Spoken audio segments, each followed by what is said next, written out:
পরবর্তীতে প্রস্তুত থাকবে খবর থেকে ভাই মোহাম্মদ আমানুল্লাহ আমাদের সঙ্গে থাকবে। السلام عليكم ورحمة الله وبركاته. الحمد لله وحده والصلاة والسلام على من لا نبي بعده. أما بعد فأعوذ بالله من الشيطان الرجيم. بسم الله الرحمن الرحيم. قل جاء الحق وذهب الباطل إن الباطل كان زهوقا. وقال النبي صلى الله عليه وسلم إن من أمن الناس علي من صحبته وماله أبا بكر أو كما قال عليه الصلاة والسلام. ঐতিহ্যবাহী জামিয়া নেসারিয়া ইসলামিয়া মাদ্রাসা আল-বাদ ছাত্র কাফেলা কর্তৃক আয়োজিত বার্ষিক প্রতিযোগিতা অনুষ্ঠানের বাংলা বক্তৃতার সেমিনারে উপস্থিত সম্মানিত সভাপতি, সুযোগ্য পরিচালক, বিজ্ঞ বিচারক মণ্ডলী এবং আমার সামনে উপবিষ্ট পশ্চিম বাংলার দূর দূরান্ত থেকে আগত এলএম বিভাগের ছাত্র ভাইয়েরা, সকলকে জানাই আমার আন্তরিক শুভেচ্ছা ও মোবারকবাদ। আজকের আলোচ্য বিষয় হক প্রতিষ্ঠা আবু বকর সিদ্দিক রাদিয়াল্লাহু আনহু এর ভূমিকা। উক্ত বিষয়ে সময়ের স্বল্পতায় আপনাদের সামনে কিঞ্চিত আলোকপাত করার চেষ্টা করব ইনশাআল্লাহ। আলাইহি তাওয়াক্কালতু ওয়া ইলাইহি উনীব। আল্লাহ তাআলা গ্র্যান্ট আস তৌফিক টু স্পিক এন্ড লিসেন। প্রিয় উপস্থিতি, প্রথমে আমরা আলোচনা করে নিই আবু বকর সিদ্দিক রাদিয়াল্লাহু আনহুকে কি বা তার পরিচয়। আবু বকর সিদ্দিক রাদিয়াল্লাহু আনহু এর পুরো নাম হলো আব্দুল্লাহ, তার উপনাম হলো আবু বকর এবং উপাধি হলো সিদ্দিক আকবর। তার পিতার নাম ওসমান এবং উপাধি হলো আবু কুহাফা এবং তার মাতার নাম হলো সালমা। আবু বকর সিদ্দিক রাদিয়াল্লাহু আনহু রাসূল করিম সাল্লাল্লাহু আলাইহি ওয়াসাল্লামের জন্মের 2 বছর পর অর্থাৎ 572 অথবা 73 খ্রিস্টাব্দে মক্কার বিখ্যাত বংশ কুরাইশ বংশে জন্মগ্রহণ করেন। আবু বকর সিদ্দিক রাদিয়াল্লাহু আনহু হলেন ইসলামের প্রথম খলিফা, রাসূল করিম সাল্লাল্লাহু আলাইহি ওয়াসাল্লামের সর্বকালের সর্বসঙ্গী, রাসূল করিম সাল্লাল্লাহু আলাইহি ওয়াসাল্লামের পরম বন্ধু, রাসূল করিম সাল্লাল্লাহু আলাইহি ওয়াসাল্লামের শ্বশুর।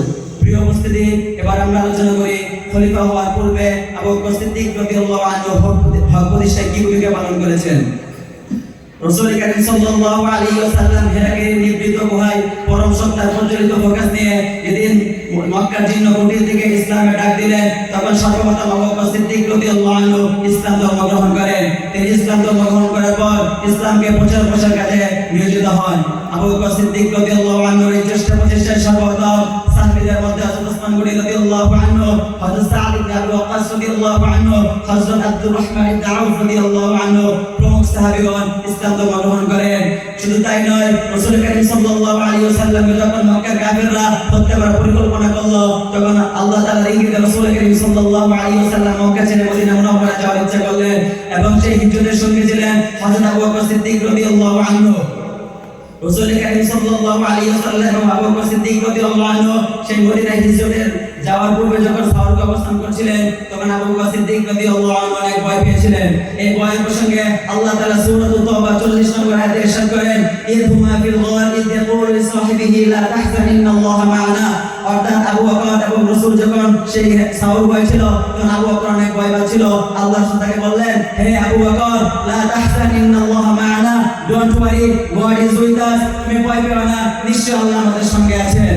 প্রিয় উপস্থিতি, তাছাড়া নবম হিজরিতে তাবুক যুদ্ধে মুসলিম বাহিনী যখন দরুন সংকটময় মুহূর্তে উপনীত হয়েছিল, তখন আবু বকর সিদ্দিক রাদিয়াল্লাহু আনহু তার ঘরের সমস্ত ধন-সম্পদ এনে আল্লাহ রাসূলের সামনে উপস্থিত করেছিলেন। আল্লাহ রাসূল তাকে জিজ্ঞাসা করলো, হে আবু বকর, তুমি তোমার সন্তান সন্ততির জন্য কি রেখে এসেছো? তখন আবু বকর বললেন, হে আল্লাহর রাসূল, ওয়াল্লাহি তাদের জন্য শুধু আল্লাহ এবং আল্লাহ রাসূলই যথেষ্ট।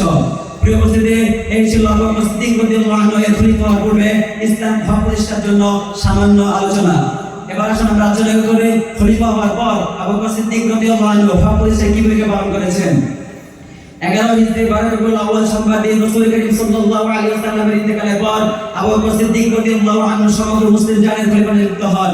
আবু বকর সিদ্দিক রাদিয়াল্লাহু আনহু এর খেলাফত আমলে সুতরাং নকলে আরবের একটি গোত্র যাকাত দিতে অস্বীকার করলে আবু বকর সিদ্দিক রাদিয়াল্লাহু আনহু সেই গোত্রের বিরুদ্ধে জিহাদ ঘোষণা করেন। অপরদিকে রোম এবং পারস্য সাম্রাজ্যগণ আরবকে ধ্বংস করার পরিকল্পনা করলো, ইসলামকে নিশ্চিহ্ন করে দেওয়ার পরিকল্পনা করলো, হকের আওয়াজকে নিশ্চিহ্ন করে দেওয়ার পরিকল্পনা করলো। তখন আবু বকর সিদ্দিক রাদিয়াল্লাহু আনহু তাদের ষড়যন্ত্রের বিরুদ্ধে রুখে দাঁড়ান। এবং আবু বকর সিদ্দিক রাদিয়াল্লাহু আনহু ইরাক সিরিয়া সহ বিভিন্ন অঞ্চল তার শাসনের অন্তর্ভুক্ত হয়।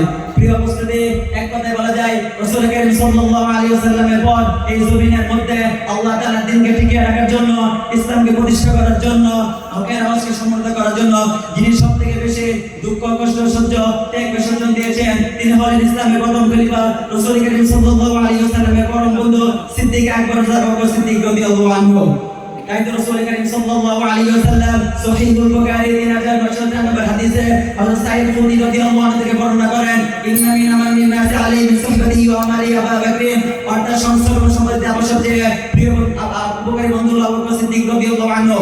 অপর এক হাদিসে সহিহ ইবনে মাজাহ 83 নম্বর হাদিসে আনাস ইবনে মালিক রাদিয়াল্লাহু আনহু থেকে বর্ণিত আছে, এক সাহাবী আল্লাহ জিজ্ঞাসা করলো, কিলা ইয়া রাসূলুল্লাহ আইয়ুন নাসি হাব্বা ইলাইয়া, হে আল্লাহর রাসূল আপনাদের সবচেয়ে প্রিয় মানুষকে? তিনি বললেন ক্বালা আয়েশা, ওয়া কিলা মিনার রিজাল ক্বালা আবুহা, তিনি বললেন আল্লাহর রাসূল বললেন আয়েশা।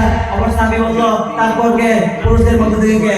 আল্লাহ রাসূল সাল্লাল্লাহু আলাইহি ওয়াসাল্লাম বলেন আয়েশার পিতা অর্থাৎ আবু বকর সিদ্দিক রাদিয়াল্লাহু আনহু। প্রিয় উপস্থিতি, ইসলামের প্রথম খলিফা সব প্রতিষ্ঠার জন্য বিভিন্ন কাজ আঞ্জাম দেওয়ার পর 7 জুমাতুল উখরা 13 হিজরিতে অসুস্থ হয়ে পড়েন এবং 15 দিন অসুস্থ থাকার পর অবশেষে 21 জুমাতুল উখরা মতান্তরে 23 জুমাতুল উখরা 13 হিজরিতে পরম তাকে সারা দিয়ে দুনিয়া চলে যান। ইন্না লিল্লাহি ওয়া ইন্না ইলাইহি রাজিউন। প্রিয় উপস্থিতি, পরিশেষে আমি বলতে চাই এমন একটা সময় আসবে যখন আমাদের মাঝে আমাদের বর্তমান রাষ্ট্রপতি থাকবে না। আল্লাহ তাআলা আমাদেরকে হক জন্য কবুল করুক, আমিন। নাসরু মিনাল্লাহ ওয়া ফাতহুন করিম ওয়া বাশশিরিল মুমিনিন। আসসালামু আলাইকুম ওয়া রাহমাতুল্লাহি ওয়া বারাকাতুহু।